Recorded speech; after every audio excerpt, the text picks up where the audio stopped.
What's good, y'all? It's Drew. We're back with another basketball video, and today we're going to be talking about the Indiana Pacers. And if y'all like this one, make sure to like and subscribe. We're trying to hit 1,000 subscribers by the end of the year. The support lately has been off the wire. It's been crazy. Off the wire, is that an expression? I don't know. But yeah, let's just get into this one. So the reason I wanted to talk about the Pacers is because they're one of those teams in the middle of the East that's been kind of weird this year. They haven't been particularly good at basketball, but they also haven't been like abjectly horrible. There's a lot of weird things about this roster and a lot of problems with it that I think are like quite concerning, and I think just overall this team is really weird. I think all the things that I kind of want to talk about with this team sort of stem back to Tyrese Haliburton. He has had a pretty awful year so far. I think he is taking way too many threes. He's taking over half his shots from three, and he is not shooting particularly efficiently. He has slowly started to pick it up over the last few weeks. They actually went on a little 3-game win streak, which they snapped, I think, yesterday or 2 days ago. I can't remember to who. But they were on a little bit of a win streak. Haliburton was starting to put together some good games. But overall, I think the flaws in his game are starting to show in the half court a lot this year. The Pacers, their pace has been down ever since they got Pascal Siakam. I'm not going to be the one to sit here and tell you that Pascal is like a problem for this team, because I think someone who sort of organizes your offense in the half court like he does, you know, being a facilitator, being a guy who can score in the isolation, catch and shoot 3-point shooter, I think that's like useful. And he's also like a good player to have in the fast break as well, even though he does slow down the pace a little bit when he wants to get the ball and just go to work. I think the fact that they like can't really function super well on offense in the half court when Haliburton has the ball all the time is like kind of an issue. He is still one of the 3 best passers in the NBA for sure. His court vision is insane. Like, you got to look at some of the passes he's making. Like, they don't even make sense. I'm sure I'm going to put some on the screen right now just from like random games that look like they're from a fucking video game. But his ball handling is kind of weak. He's not very physical when he's getting to the rim. His shot selection in the mid-range, because of the way he gets his jump shot off, he cannot really get into the mid-range because it takes him a while to get the ball out of his hands.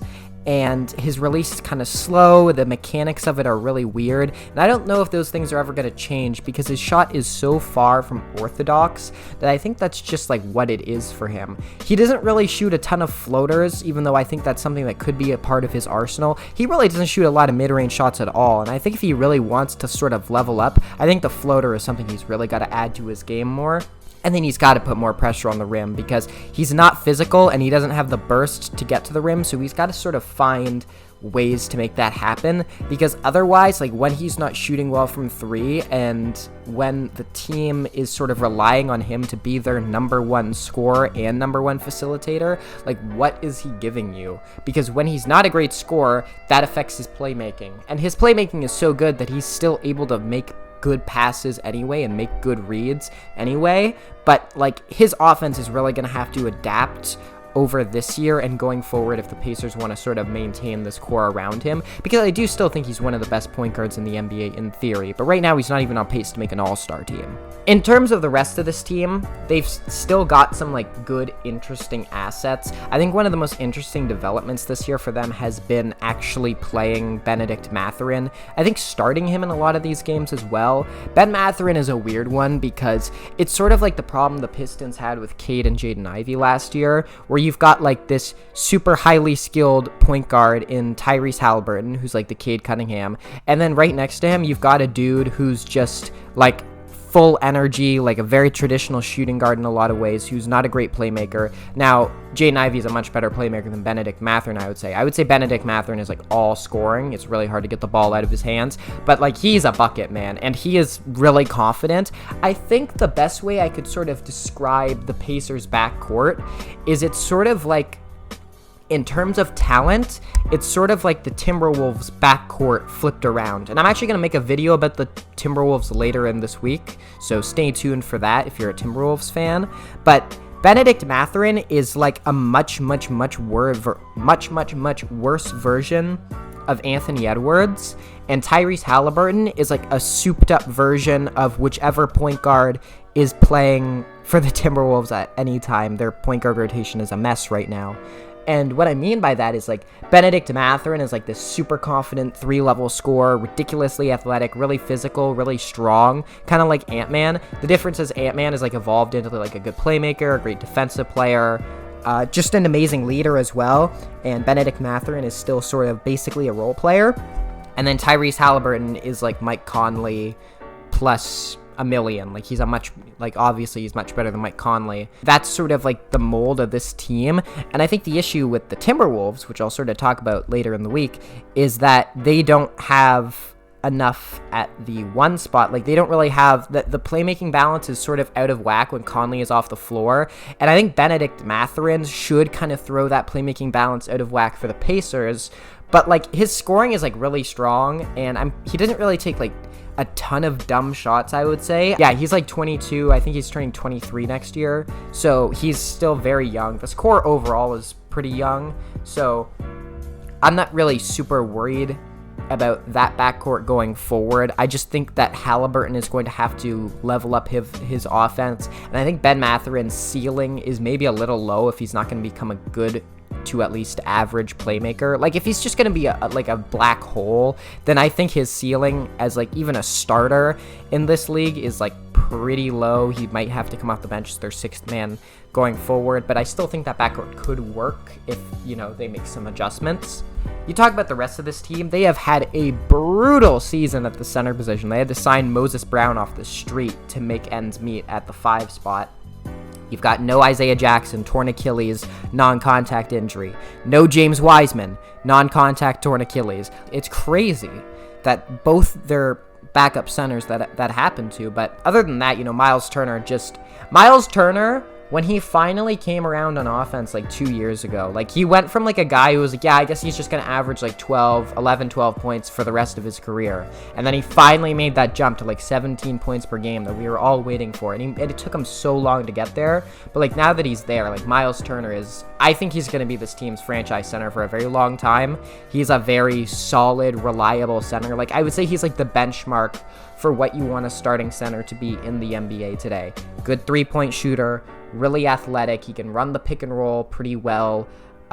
He can score in volume at times. The only issue with Miles Turner is he's not a good rebounder. He's not a good rebounder for his size, and that's a problem. But if you can put some guys next to him who can grab boards, like, he's a good rim protector. So I'm not really concerned. Like, Miles Turner, he's just the man in the middle for this team. They've got some other players who I've always really liked. Aaron Nesmith has been awesome for most of the time he's been on this team's roster. Yeah, Aaron Nesmith has only played in 7 games this year. He's basically been a non-factor. And considering this team has almost no perimeter defense between that backcourt and then the questionable defensive personnel throughout this roster, you really need a guy like Aaron Nesmith to, 1, be healthy, and then 2, be an on-ball stopper, because, like, he was actually putting in work for them, like, defending the number 1 option on a lot of teams last year. But, like, Aaron Nesmith, like, if they get him back, that's a big addition. Andrew Nembhard has only played 7 games, which is a separate problem, but honestly, I think this team has a lot of guards right now, and so because of that, I'm kind of just going to ignore Andrew Nembhard today until he's, like, actually healthy again. They've got some other interesting players. Quinton Jackson has, like, started to break in the rotation. He was, like, a G League guy. I've seen him play.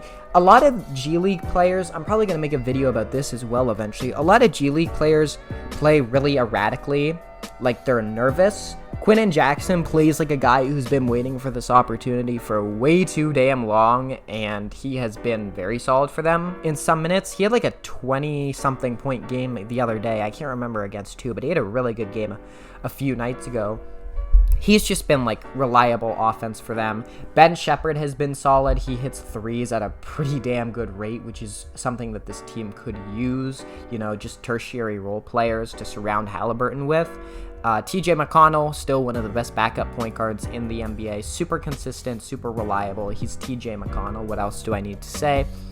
Obi Toppin has been interesting for them. He hasn't really played a ton of, like, huge minutes, but, like, he's an energy guy in full court transition possessions. Not a very good catch and shoot 3-point shooter. Not a great defensive player, though. I think I heard something about, like, his defense is, like, improved a decent bit this year, but I'm honestly not super sure about that. The one thing that you like about Obi Toppin is lately he's been pretty reliable. Like, he plays on a decent amount of games. But like his contract is a little bit too big considering his production. So I'm not really sure like what the Pacers are trying to square with players like that. One guy I really wanted to talk about on this team is Tyrese Walker. He has been, I think, pretty damn good for them in limited sample size. His field goal percentage is not great for a 6'8" power forward, but I really like his game. He's got a pretty nice looking 3-point shot in my opinion. He can finish at the rim like with strength. He's a really crafty player, I would say. Like he can get to his spots in the mid-range. He likes to score from all 3 levels. He's a solid defender, really physical. He's like, power forwards are kind of dead in the modern NBA, but like he is like actually like a legitimate power forward, and I think that's been like really nice for them. He can do a lot of things just like on the margins. He's a legitimate sort of Swiss Army knife player, and he's not really a wing, he's not really a big. He can maybe sort of slide over to the 3, maybe in some lineups even the 5, but I would say like he's like an actual power forward, and seeing power forward sort of come back with a player like that, really cool. So I really like Tyrese Walker. I think he's going to be a big part of this team's future going forward. And I think even though they have Pascal at the 4 right now, I could totally see them playing together. And that was sort of a weird thing that they did. Like when they drafted Tyrese Walker, that was like a big move. He hasn't really been a part of much for them lately, pretty much since he got to the NBA. But I think this season he's been a pretty interesting piece for them. And I think going forward, I think they should really look to invest more in him because I think he's a really awesome player. And he's also very young. But overall, when you look at the Pacers, I sort of think this team is just kind of spinning its wheels. They don't really have like a ton of tradable assets. They have Obi Toppin's contract, and they have some young guys, but I'm not really sure. I think this team made just too big of a jump last year, getting to the conference finals. And now that they've sort of regressed to the mean, I'm starting to see that there's like a lot of problems in this team structurally. I'm not really sure who's going to be here for the long run. If Haliburton isn't even going to be your first option scoring the basketball, then like forget even finding a second option. Like they need Haliburton to be like their franchise player. They need Pascal to be a legitimate number 2, and they need like Ben Math or Tyrese Walker, one of these young guys, to like be an insanely good third option. Then you need Miles Turner to still be reliable in a couple years. Because like when I look at the makeup of this team, they've got a lot of players who I like, but it just seems like really mediocre. And I think that Toppin contract has kind of crippled them. And I think the fact that they just have like very little defensive personnel, like they've really got to rely on Aaron Nesmith to like lock people up when he's healthy. I think that's a huge problem. Haliburton is he's a fucking horrible defender. For someone who's 6'5" with long arms, he should be a much better defensive player, but he is like truly awful at defense. But overall, I'm just weirded out by this team. I'm not really sure like what they're going to look like by season's end. I really think they're going to spend a lot of this season just sort of treading water, because Haliburton, it's so weird how quickly he got figured out once this team's pace went down. Because last year, before the hamstring injury, and I'm sure the hamstring injury has not helped him, but last year, like before that injury, he was a legitimate MVP candidate. And now like people don't even remember that this team exists. So I'm not really sure what direction they're going in. They've got some draft capital, though they gave a decent amount of it to Toronto. And honestly, I'd be a little bit concerned if I was a Pacers fan, because I'm just like wondering where this team is going. I don't really see this team as like having some crazy ceiling, but I think they've got enough reliable role players that I don't think they're going to have like a terrible floor. So I think the Pacers are going to be a bit of a no man's land team going forward, and I'd be a little bit frustrated if I was a Pacers fan. But yeah, that's going to do it for me. If you guys like this video, make sure to like and subscribe. We're trying to hit 1,000 subscribers by the end of the year. And make sure to follow all my socials in the description. We got the Twitch down there. I'm going to be rolling out some content over there. And cue that music.